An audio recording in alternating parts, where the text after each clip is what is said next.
حضور نبی اکرم صلی اللہ تعالیٰ علیہ وسلم کے وصال کے بعد امام مسلم روایت کرتے ہیں کہ حضرت ابو بکر صدیق رضی اللہ تعالیٰ عنہ و حضرت عمر رضی اللہ تعالیٰ عنہ دونوں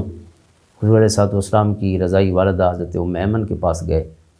ان سے ملنے کے لیے، چونکہ حضور علیہ السلام بھی روزانہ ان کے پاس تشریف لے جایا کرتے تھے۔ تو جب ان کے پاس پہنچے تو حضرت ایمن جو ہے وہ رونے لگی۔ حضرت ابو بکر و عمر رضی اللہ تعالیٰ عنہ نے پوچھا حضرت ایمن سے کہ رونے کا مقصد کیا ہے، اور ساتھ انہیں تسلی دیتے ہوئے کہا کہ آقا کریم علیہ السلام اللہ رب العزت کے پاس پہنچ گئے ہیں، اور اللہ کے پاس جو ہے آپ کا جو حال ہے ظاہر ہے وہ دنیا سے بہت بہتر ہے، چونکہ آپ رفیق اعلیٰ کے پاس ہیں۔ تو حضرت ایمن نے فرمایا کہ میں اس وجہ سے نہیں رو رہی کہ میں یہ جانتی نہ ہوں کہ آپ کا وہ جو عالم ہے وہ اس سے بہت بہتر ہے اور اس کا کوئی موازنہ اس دنیا سے نہیں ہو سکتا، بلکہ رونے کی وجہ آپ نے یہ بیان فرمائی کہ ولیکن ابکی ان الوحی قد انقطع من السماء۔ آپ نے فرمایا کہ میرے رونے کی وجہ یہ ہے کہ اب وحی کے نزول کا سلسلہ جو ہے وہ رک گیا ہے۔ اب قیامت تک اللہ رب العزت کی بارگاہ سے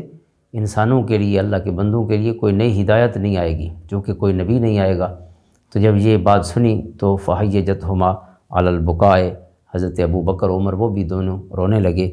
فجعل یبکیان معہا، کہ اب ہمیں قرآن و حدیث کی روشنی میں جو کچھ نئے مسائل پیش آئیں گے اپنی کوشش کے ذریعے، اپنے استدلال اور استنباط اور استخراج کے ذریعے ان کا حل خود ڈھونڈنا ہوگا، بھرپور کوشش کر کے۔ اب براہ راست اللہ کی طرف سے وحی نہیں اترے گی، اللہ کے نبی ہمارے پاس تشریف فرما نہیں ہوں گے۔